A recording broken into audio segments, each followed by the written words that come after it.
ठीक है। सो सॉलिड को दो पार्ट में डिवाइड करते हैं, कौन कौन से पार्ट हैं जरा चेक कीजिए। देखिए सॉलिड्स को हम लोग दो पार्ट में डिवाइड करते हैं, मैं यहां पे लिखता हूं दोनों पार्ट्स को और उनके बारे में ही हम लोगों को बात करनी है। सबसे पहले तो होता है क्रिस्टलाइन सॉलिड्स। क्या होता है? क्रिस्टलाइन सॉलिड्स, बस इसी के बारे में हमें पढ़ना है।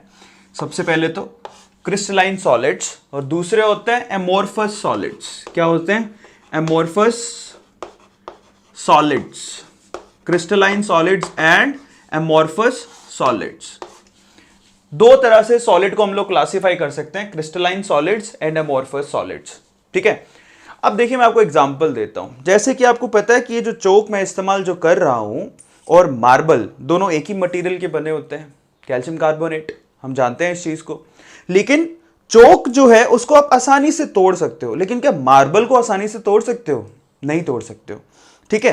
सो चोक की जगह तो चोक ही काम करेगा और मार्बल की जगह मार्बल काम करेगा। अब सवाल यह है कि जब इनके कंस्टिट्यूएंट पार्टिकल सेम है तो फिर इतना डिफरेंस कैसे आ गया कि चोक आसानी से टूट पा रहा है लेकिन मार्बल आसानी से टूट नहीं पा रहा है?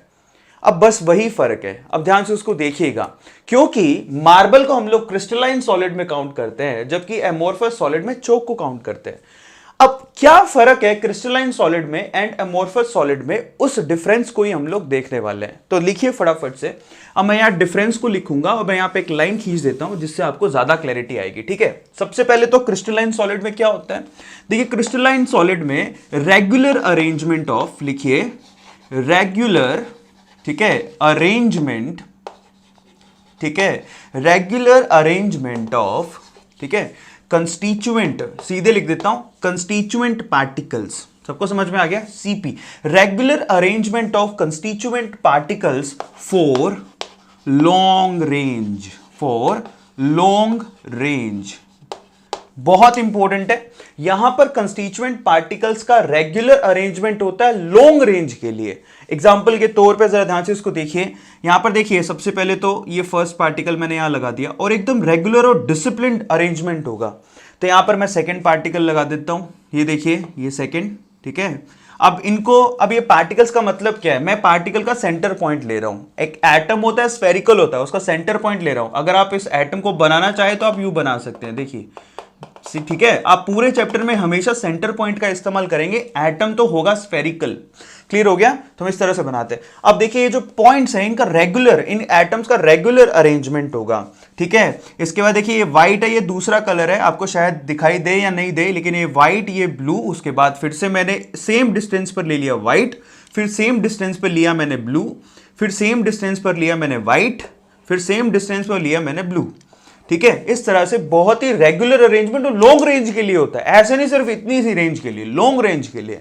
ठीक है। इसी तरह से इन दोनों के बीच में मैंने फिर से क्या किया, एक व्हाइट बनाया, ठीक है, एक ब्लू बनाया, एक व्हाइट बनाया, एक ब्लू बनाया, एक व्हाइट बनाया, एक ब्लू बनाया। ठीक है। इस तरह से देखिए। अब फिर से इसके जस्ट नीचे एक व्हाइट, ठीक है, एक ब्लू। अब एक लाइन और बना देता हूं, आप समझ ही गए होंगे। एक व्हाइट, एक ब्लू, एक व्हाइट, एक ब्लू। तो इस तरह से रेगुलर अरेंजमेंट लॉन्ग रेंज के लिए चलते जाता है। सबको समझ में आ गया? लॉन्ग रेंज के लिए। जबकि यहां पर क्या होता है, यहां पर जो यहां पर होता है, क्या होता है, कंस्टिट्यूएंट पार्टिकल्स का रेगुलर अरेंजमेंट तो होता है। ठीक है। Here we have a regular, ध्यान से समझिएगा, a regular arrangement of constituent particles for short range. बहुत ही कम रेंज के लिए होता है, फॉर शॉर्ट रेंज। मतलब समझिए यहां पर, ठीक है, एक पार्टिकल व्हाइट, एक पार्टिकल ब्लू, एक पार्टिकल व्हाइट, उसके बाद इनका जो अरेंजमेंट है वो रेगुलर नहीं रहा, वो वहीं से रैंडमली खत्म हो गया। फिर कैसे भी करके यहां पे यूं कुछ भी अरेंज हो गया। उसके बाद थोड़ी देर बाद फिर से एक व्हाइट, ठीक है, एक ब्लू, एक व्हाइट, ऐसे करके अरेंजमेंट है। मतलब रैंडम अरेंजमेंट है, कुछ भी फिक्स नहीं है। आया? यानी कि आपको दिखेगा थोड़ा सा पैटर्न, लेकिन वो थोड़ी दूर के लिए दिखेगा, उसके बाद वो पैटर्न खत्म हो जाएगा। तो यहां पर डिसिप्लिन्ड अरेंजमेंट होता है, यहां पर इनडिसिप्लिन्ड अरेंजमेंट होता है पार्टिकल्स का। यानी कि यहां पर कहेंगे रेगुलर अरेंजमेंट थोड़ा बहुत दिखाई देगा, लेकिन शॉर्ट रेंज के लिए दिखाई देगा। इसको हम लोग इररेगुलर अरेंजमेंट भी कह सकते हैं। कई बुक्स में ऐसा कहते हैं यहां पर रेगुलर अरेंजमेंट होता है, लेकिन यहां पर क्या होता है, इररेगुलर अरेंजमेंट होता है। सबको समझ में आ गया पहली चीज तो। और ये सबसे बड़ा डिफरेंस भी है, जहां पर रेगुलर अरेंजमेंट हो वहां पर फोर्स ऑफ अट्रैक्शन बहुत ज्यादा होता है और उनको तोड़ना आसान नहीं है, इसलिए मार्बल टूटता नहीं है। यहां पर रेगुलर अरेंजमेंट बहुत ही शॉर्ट रेंज के लिए होता है, तो इसको तोड़ना बहुत ही आसान होता है, जैसे कि चौक। इनको हम लोग एमोर्फस सॉलिड्स कहते हैं। क्लियर हो गया सब लोगों को? अब आगे चलते हैं। नेक्स्ट देखिए इसमें सेकंड पॉइंट क्या है, crystalline solids are called true solids. इनको क्या कहते हैं हम लोग, ट्रू सॉलिड्स के नाम से जानते हैं। These are actually true solids. और पूरे चैप्टर में हमें क्रिस्टलाइन सॉलिड्स ही पढ़ने हैं, एमोर्फस सॉलिड्स नहीं पढ़ने हैं। दीज आर ट्रू सॉलिड्स, ठीक है, बट इनको क्या बोलते हैं, these are not true solids, these are pseudo solids. इनको हम लोग स्यूडो सॉलिड्स भी कहते हैं, या फिर इनको सॉलिड क्या कहते हैं, सुपर कूल्ड लिक्विड भी कहते हैं। क्या कहते हैं, सुपर कूल्ड लिक्विड्स। जैसे कि ग्लास, आपको पता है ग्लास आपने देखा होगा, लेकिन वो एक्चुअल में क्रिस्टलाइन सॉलिड नहीं है, ठीक है, या वो ट्रू सॉलिड नहीं, वो स्यूडो सॉलिड है, या फिर उसको सुपर कूल्ड लिक्विड भी कहते हैं। अगर आपने ग्लास को ध्यान से देखा हो तो जब आप ग्लास नया नया प्लेस कर देते हैं, आपके जैसे जैसे समय बीतता जाता है, आप कभी देखिएगा कि ग्लास के बिल्कुल नीचे जैसे जैसे ग्लास क्या है, सुपर कूल्ड लिक्विड है, समय बीतता जाए तो वो धीरे धीरे क्या होता है, नीचे से उसकी थिकनेस बढ़ने लगती है ग्लास की, और ऊपर से पतला हो जाता है। कभी भी गौर से कभी ट्राई करना, अगर आप कहीं 5 साल 4 साल से रह रहे हो, उन ग्लासेस की थिकनेस को ट्राई करना, ऊपर से वो उसकी थिकनेस कम हो जाएगी, नीचे से थिकनेस बढ़ जाएगी। क्यों? क्योंकि ग्लास धीरे धीरे क्या करता है, क्योंकि सुपर कूल्ड लिक्विड है, तो धीरे धीरे बह के नीचे आ जाता है और नीचे जो विड्थ है उसकी बढ़ने लगती है। ये ग्लास की खास बात होती है। So those are called super cooled liquids, those are not called true solids. So finally इनको हम लोग ट्रू सॉलिड्स कहते हैं, जबकि उनको हम लोग सुपर कूल्ड लिक्विड्स कहते हैं और कुछ नहीं है, ठीक है, यानी कि स्यूडो सॉलिड्स कहते हैं। सो ये सबसे इंपॉर्टेंट सेकंड पॉइंट हो गया। अब थर्ड पॉइंट की तरफ चलते हैं, जो कि लिटरली बहुत ही ज्यादा इंपॉर्टेंट है। अगर आपको सही में पहचानना है कि क्रिस्टलाइन सॉलिड और अमोर्फस सॉलिड में क्या डिफरेंस है, तो ये पॉइंट आपको सबसे ज्यादा काम देगा। क्या है, देखो, क्रिस्टलाइन सॉलिड के लिए जो मेल्टिंग पॉइंट होता है, the melting point of crystalline solid is sharp होता है। शार्प का मतलब, अगर मैं कह दूं कि कोई क्रिस्टलाइन सॉलिड है, उसका melting point suppose 120 degree Celsius है, तो एक्चुअल में वो 120 डिग्री सेल्सियस पे मेल्ट हो ही जाएगा। मैं एक एग्जांपल के तौर पे बता रहा हूं कि इसी पॉइंट पे वो कंप्लीटली मेल्ट हो जाएगा। आपको पता है मेल्टिंग पॉइंट फिक्स होता है जब तक उसकी पूरी शेप चेंज नहीं हो जाए। तो वो किसके लिए फिक्स होता है, एक्चुअल में क्रिस्टलाइन सॉलिड्स के लिए फिक्स होता है। सबको समझ में आ गया? तो उनका मेल्टिंग पॉइंट फिक्स होता है। फिक्स मतलब इसी पॉइंट पर पूरा का पूरा सॉलिड लिक्विड में कन्वर्ट हो जाएगा और टेम्परेचर चेंज होगा भी नहीं। लेकिन अमोर्फस सॉलिड के साथ ऐसा नहीं होता। जैसे कि plastic is a kind of amorphous solid. आपके पास जो चेयर है, सपोज आप जहां पे भी बैठ के देख रहे हो, चेयर पे बैठ के देख रहे हो, प्लास्टिक जो होता है वो अमोर्फस सॉलिड होता है। अब वो अगर आप चाहते हो कि वो जो प्लास्टिक है उसको जला के मैं लिक्विड में कन्वर्ट करूं, तो वो क्या होगा, एक पर्टिकुलर फिक्स टेम्परेचर पे वो लिक्विड में कन्वर्ट नहीं होगा। वो पहले नरम होगा। आप प्लास्टिक करके देखिएगा, प्लास्टिक को आप जब हीट दोगे ना, तो पहले प्लास्टिक नरम होगा, नरम होने के बाद वो लिक्विड में कन्वर्ट होगा, और पूरा लिक्विड में कन्वर्ट एक ही टेम्परेचर पे होगा ही नहीं। वो टेम्परेचर रेंज में कन्वर्ट होते हैं लिक्विड के अंदर। आप करके देख लीजिए, सबको पता है, ये तो चीज नॉर्मल है, बट ये इंपॉर्टेंट है। जब ये आपको पहचानना हो तो ये काफी इंपॉर्टेंट यहां पर डिफरेंस है, that amorphous solid has melting point, ठीक है, इन रेंज ऑफ टेम्परेचर। मतलब अगर आप इसको मेल्ट करना चाहते हो तो देखिए, ये सपोज कि किसी स्यूडो सॉलिड का, यानी कि अमोर्फस सॉलिड का मेल्टिंग पॉइंट, वो मेल्ट होना शुरू होता है 100 डिग्री सेल्सियस से, तो वो जाके कहीं टोटली 200 डिग्री सेल्सियस पे कंप्लीटली सॉलिड से लिक्विड में कन्वर्ट होगा। मतलब वहां रेंज में कन्वर्जन होती है। समझ में आ गया? एक ही पर्टिकुलर टेम्परेचर पे वो कभी भी ऐसा पॉसिबल नहीं है कि वो एक ही पर्टिकुलर टेम्परेचर पे सॉलिड से लिक्विड में कन्वर्ट हो जाए।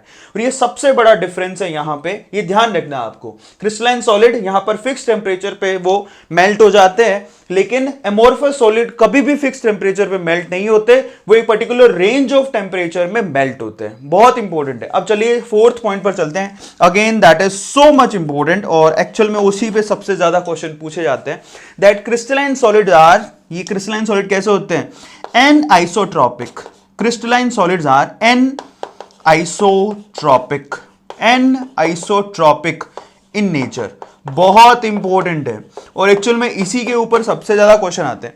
ज्यादातर बच्चे ऐसा सोचते हैं कि ए लगा हुआ है, ए से एमोर्फस के लिए होगा, क्योंकि ज्यादातर ऐसा लॉजिकली इलॉजिकल दिमाग लगाने की कोशिश करते हैं। लेकिन ये ध्यान रखिएगा, यहां पर एनआइसोट्रॉपिक कौन होते हैं? Crystalline solid. ये बहुत इंपॉर्टेंट है। जबकि एमोर्फस सॉलिड क्या होते हैं? Amorphous solids are isotropic. अब ये क्या होता है मैं आपको बताता हूं, ठीक है? So these are isotropic in nature. अब ये क्या है? Isotropic in nature. ध्यान से समझिएगा, क्रिस्टलाइन सॉलिड तो होते हैं एन आइसोट्रॉपिक। मैं यहां पर देखो, यहां पर अंडरलाइन कर रहा हूं, now these are an isotropics, but ये क्या होते हैं? आइसोट्रॉपिक्स। अब ये क्या होता है? देखो, एनाइसोट्रॉपिक मतलब different physical properties in different directions. मैं लिख देता हूं नीचे, एनाइसोट्रॉपिक का मतलब होता है different physical properties, PP, physical properties in different direction. मैं आपको समझाता हूं, भी पहले लिख लीजिए, different physical properties in different directions. ठीक है, डिफरेंट डायरेक्शंस बहुत ही इंपॉर्टेंट है। अगर आप इसके क्रिस्टल में डिफरेंट डायरेक्शन में जाएंगे तो आपको फिजिकल प्रॉपर्टीज डिफरेंट मिलेंगी। जबकि यहां पे क्या होता है, मैं लिख देता हूं, आइसोट्रॉपिक क्या होता है?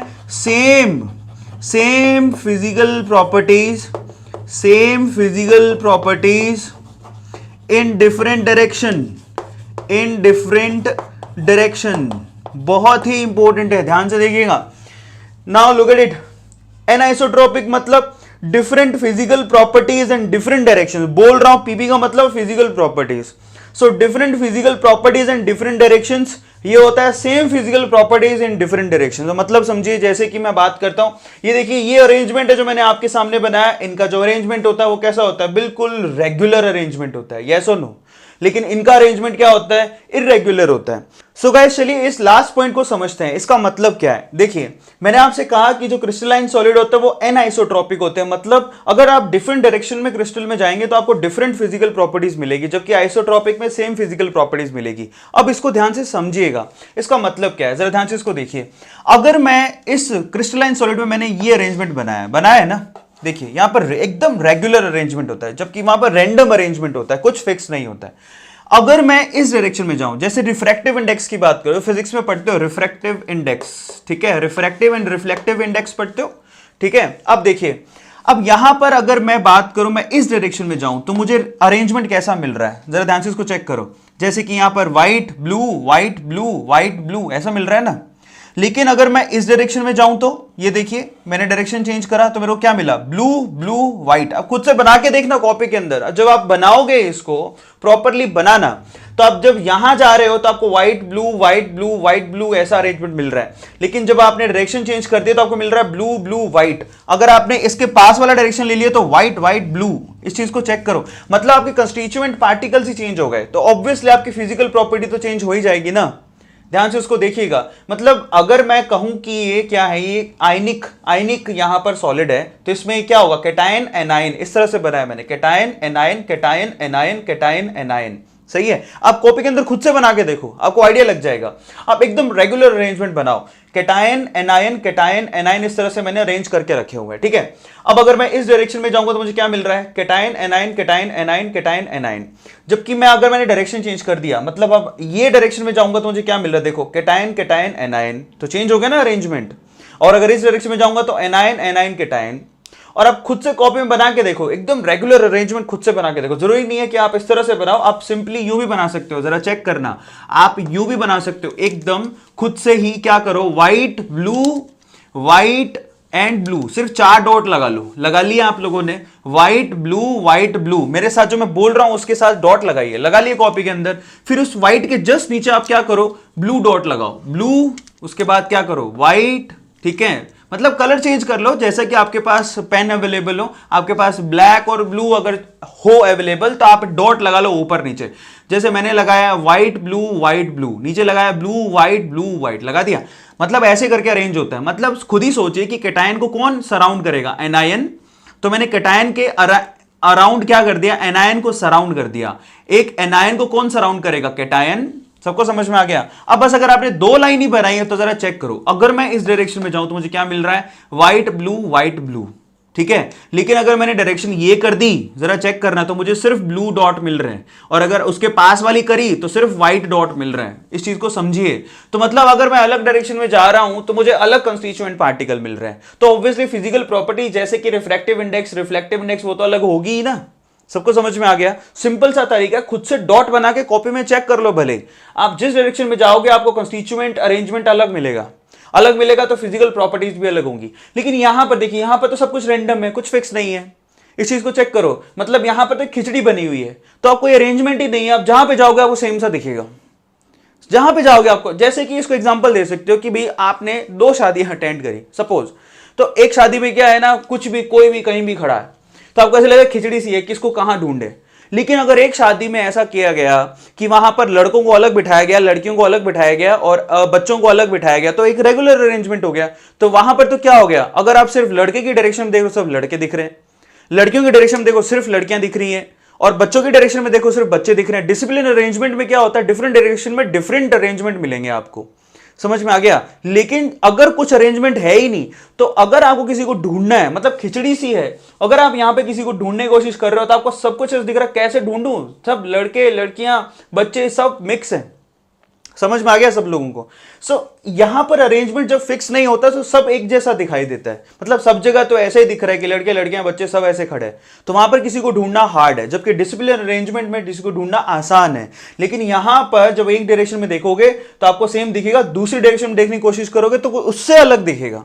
इसलिए इनको क्या बोलते हैं, एनाइसोट्रॉपिक, जबकि इसको क्या बोलते हैं, आइसोट्रॉपिक। अब खुद से फील करके देखो, खुद से दिमाग लगाओ। मैंने आपसे एक बात कही थी, विजुअलाइज करने की कोशिश करो, ठीक है। मतलब एक यहां पर शादी ऐसी जहां पर सभी मेल को अलग बिठाया, फीमेल को अलग बिठाया और चिल्ड्रंस को अलग बिठाया, तो बहुत ही रेगुलर अरेंजमेंट हो गया।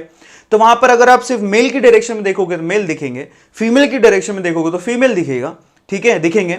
और चिल्ड्रन की डायरेक्शन में देखोगे तो सिर्फ चिल्ड्रन ही दिखेंगे। ऐसा ही यहां पर होता है, मतलब डिफरेंट डायरेक्शन में डिफरेंट चीजें दिखेंगी। लेकिन यहां पर जब आपने कुछ अरेंजमेंट किया ही नहीं तो पूरे पंडाल में ऐसा दिखेगा कि हौच पौच सा हो रहा है। तो ये अरेंजमेंट ऐसा है। सबको समझ में आ गया। तो आप किसी भी डायरेक्शन में देख लो, आपको ऐसे दिखेगा। आप जो भी डायरेक्शन में देखोगे, अरे यहां पर मेल भी है, फीमेल भी है, चिल्ड्रन भी है। उधर देखा मेल भी है, फीमेल भी है, चिल्ड्रन भी है। इधर देखा मेल भी है, फीमेल भी है, चिल्ड्रन भी है। तो सब चीजें क्या है, सब जगह एक ऐसा दिखा है, खिचड़ी सी बनी हुई है, हौच पौच। तो इनको इसीलिए हम लोग आइसोट्रॉपिक बोलते हैं, जबकि इनको क्या बोलते हैं, एनाइसोट्रॉपिक। तो यहां पर क्योंकि डिफरेंट डायरेक्शन में डिफरेंट कंस्टिट्यूएंट पार्टिकल्स हैं, तो यहां पर कंस्टिट्यूएंट पार्टिकल डिफरेंट होने की वजह से फिजिकल प्रॉपर्टी भी डिफरेंट होंगी। समझ में आ गया। जबकि यहां पर क्या होता है, कुछ फिक्स नहीं है, इसलिए फिजिकल प्रॉपर्टीज सेम होगी। सबको समझ में आ गया। सो यहां पर same physical properties in different direction. So ये 4 ऐसे पॉइंट है जो कि काफी ज्यादा इंपॉर्टेंट है, इवन बहुत ही ज्यादा। एग्जांपल देने जाओ तो यहां पर एग्जांपल क्या लिखोगे, जैसे कि NaCl, जैसे कि क्वार्ट्ज, ठीक है, KCl, ZnS, बहुत सारे एग्जांपल दे सकते हैं जिसको हमें आगे पढ़ना ही है, CaF2। जबकि यहां पर क्या एग्जांपल दोगे, अगर एग्जांपल आप देना चाहो तो यहां पर क्या होगा, रबड़, ठीक है, ग्लास। सो ये ऐसे एग्जांपल है बेसिकली जो कैसे कहलाते हैं, प्लास्टिक। सो रबड़, ग्लास, प्लास्टिक सब एमोर्फस होते हैं। जबकि यहां पर ये जो मैंने क्रिस्टल्स लिखे हैं बेसिकली वो क्रिस्टलाइन सॉलिड्स होते हैं। तो फाइनली यहां पर हमारा सबसे बड़ा डिफरेंस खत्म हो गया कि क्रिस्टलाइन सॉलिड और एमोर्फस सॉलिड में क्या डिफरेंस होता है वो हमने कर लिया। सो फटाफट से इसका स्क्रीनशॉट ले लो, उसके बाद आगे चलते हैं। ले लीजिए।